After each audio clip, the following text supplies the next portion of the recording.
to you all at my YouTube channel Study Time with SK. Hello, this is Sonali Kumari और आज हम cover करने वाले हैं CTE3 टीचिंग स्ट्रेटजीज़ के इम्पॉर्टेंट क्वेश्चन। यहाँ पर हम लेकर के आए हैं आपके लिए इम्पॉर्टेंट क्वेश्चन की सीरीज़, जहाँ पर हम सभी AOP कवर कर रहे हैं। तो इसी सीरीज़ में ये एक वीडियो क्वेश्चन नंबर 1 है यहाँ पर शॉर्ट नोट्स को लेकर के।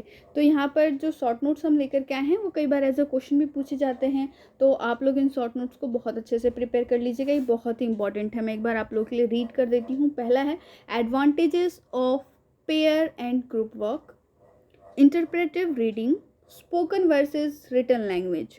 वर्सेस यहाँ पे लगा हुआ है, ये डिफरेंस ही होता है लेकिन शॉर्ट नोट में पूछा जाता है।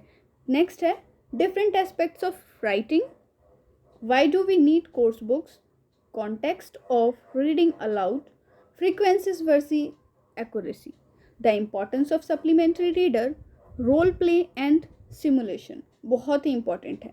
problem in teaching writing and problem in teaching reading, ये दोनों different questions हैं जो पूछे जाते हैं एज अ शॉर्ट नोट।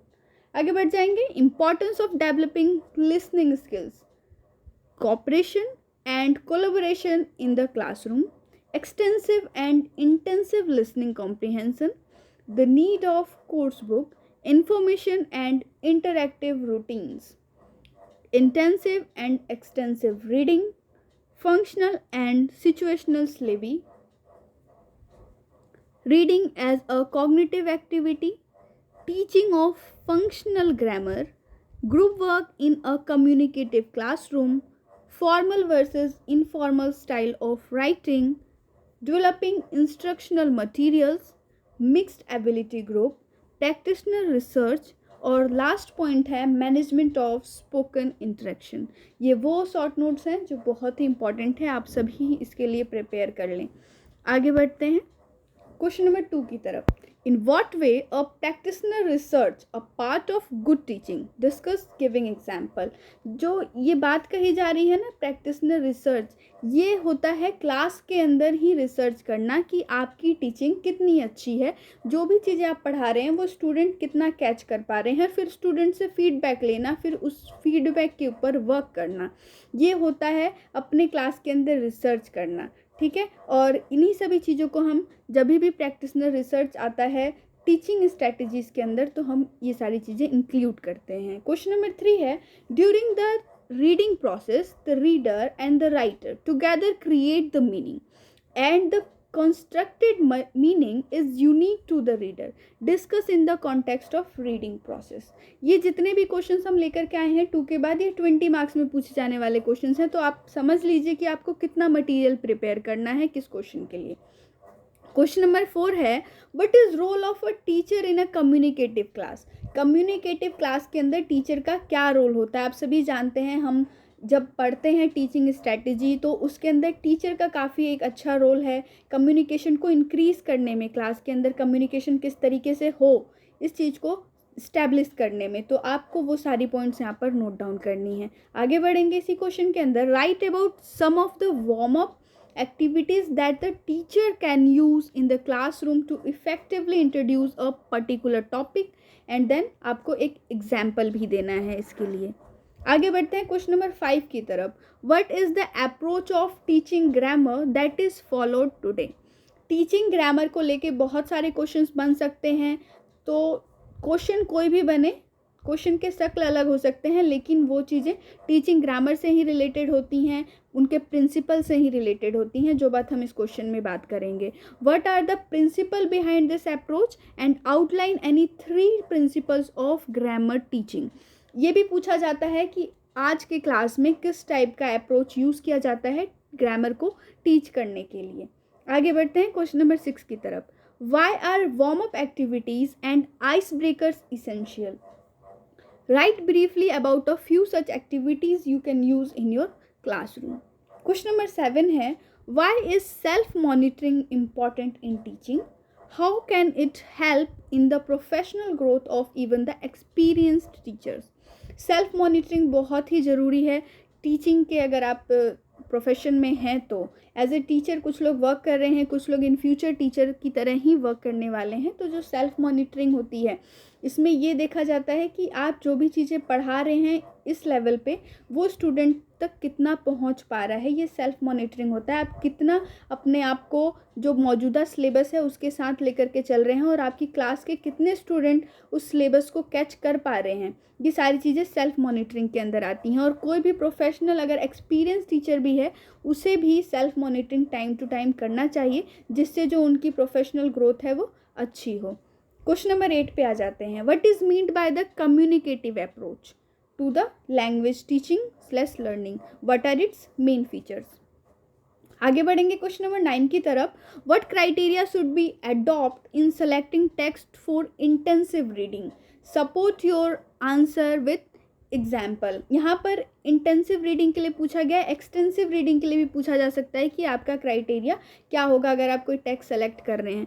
अगर हम इंटेंसिव रीडिंग के लिए सेलेक्ट करते हैं तो हम ये देखते हैं कि जो आपका टेक्स्ट है, जो पार्ट आपने सेलेक्ट किया है उसके अंदर काफ़ी ज़्यादा इन्फॉर्मेशन होना चाहिए, चंक ऑफ इन्फॉर्मेशन। जबकि आप अगर एक्सटेंसिव रीडिंग के लिए कोई भी चीज़ सेलेक्ट करते हैं तो वहाँ पर हम देखते हैं कि वो चीज़ शॉर्ट होनी चाहिए। एक ऐसे हो गया तो वो शॉर्ट होना चाहिए, उसमें उतनी ही इन्फॉर्मेशन होनी चाहिए जितना एक स्टूडेंट इंजॉय कर पाए। आगे बढ़ते हैं क्वेश्चन नंबर 10 की तरफ। What are the characteristics of reading? Explain the reading process in detail. Reading process क्या होता है ये आपको यहाँ पर डिटेल में बताना भी है। क्वेश्चन नंबर 11 पे आ जाते हैं। What is the difference between intensive and extensive listening comprehension? Suggest the activity for the 3 phases of the listening lesson. Question number 12.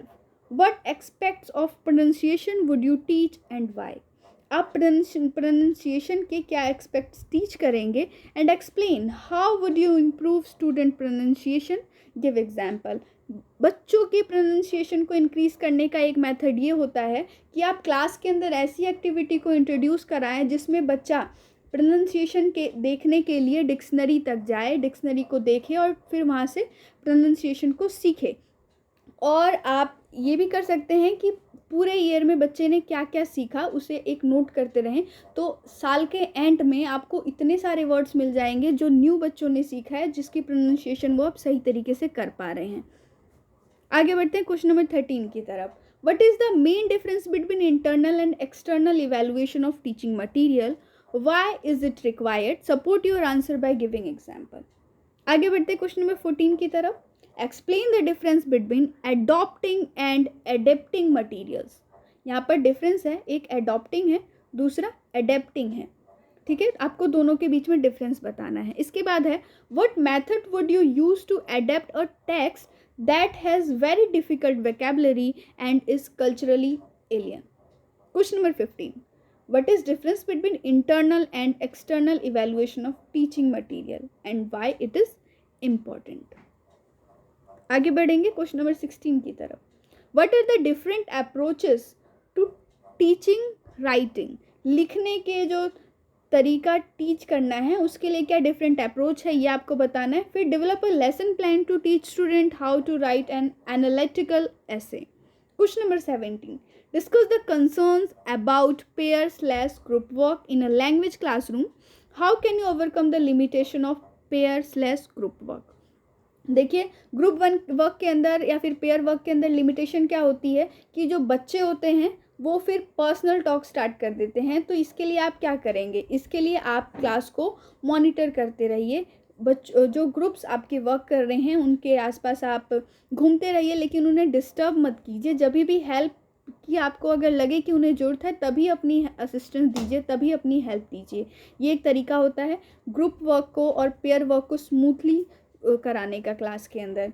Question number 18 है why do discipline problem occur in a class, what can a teacher can do to overcome them. Discipline problem class के अंदर अकर होती है, किस वजह से होती है, वो दोनों कारण उसके 2 कारण होते हैं। एक तो टीचर की तरफ से कोई कमी रह जाए, या स्टूडेंट अगर आपके कॉन्सेप्ट को नहीं समझ पा रहे हैं तो फिर वो इनडिसिप्लिन क्लास के अंदर क्रिएट करेंगे। प्लस और सेकंड क्वेश्चन है कि आप एज ए टीचर किस तरीके से ओवरकम कर सकते हैं। तो आप अपने क्लास के दिनों में जा सकते हैं, आप देख सकते हैं आपके टीचर किस तरीके से क्लास में डिसिप्लिन मेंटेन कराते थे। वो मार पिटाई वाली नहीं, उसमें क्या होता था, टीचर जो है क्लास को टीच करना बंद कर देते हैं, क्लास को साइलेंटली देखते हैं। इससे क्या होता है कि स्टूडेंट फिर थोड़े टाइम के बाद रिसेंटली तो वो टॉक करते रहते हैं, लेकिन थोड़े टाइम के बाद उनको ध्यान में आ जाता है कि हाँ टीचर अब पढ़ाना स्टॉप कर दिए हैं, इस तरीके से। और अगर आप पनिशमेंट देते हैं तो at the same time punishment को आप फॉलो भी कराइए। ये नहीं कि आपका गुस्सा खत्म हो गया तो आप पनिशमेंट फॉलो नहीं करा रहे, तो इससे भी क्लास के अंदर इनडिसिप्लिन क्रिएट होता है। क्वेश्चन नंबर 19 पे आ जाते हैं। Discuss in detail the concept of fluency and accuracy. Fluency और एक्यूरेसी के कॉन्सेप्ट को यहाँ पर डिटेल्ड में आपको डिस्कस करना है। And then what do you emphasize in your teaching context and why. आगे बढ़ते हैं क्वेश्चन नंबर 20 की तरफ। Differentiate between the skill based and structural syllabus with example of activities with each them used with each. Question number 21, what are the characteristics of spoken language? What do you understand by negotiation of meaning in the process of interaction? Question number 22, why is teaching material the most important component of the curriculum? What are the types of material used most often? Question number 23 पे आ जाते हैं। What are some of the listening skills that need to be taught? Suggest 2 listening tasks to be used in the classroom. Question number 24. It is said that writing can be taught. If this is so, what are the some of the suggested approaches to the teaching in writing? Question number 25 है और आज के video का last question है। What are enabling skills? Enabling skills क्या होती हैं? Then elaborate upon the enabling skills required by student to develop their listening and reading skills. तो ये तो थी हमारी आज की वीडियो CTE3 टीचिंग स्ट्रेटजी को लेकर के। ये वीडियो आपको कैसा लगा आप हमें कमेंट करके ज़रूर बताएं। वीडियो को अपने फ्रेंड्स के साथ शेयर करें और लाइक करना ना भूलें। और अगर अभी तक आप हमारे चैनल पर नए हैं तो चैनल को सब्सक्राइब कर लीजिए, हिट कीजिए बेल का आइकन, ताकि आपको हमारे चैनल के वीडियोस के रिगार्डिंग सारे नोटिफिकेशन ऑन टाइम मिलते रहें। तब तक के लिए स्टे ट्यून। जय हिंद, जय भारत।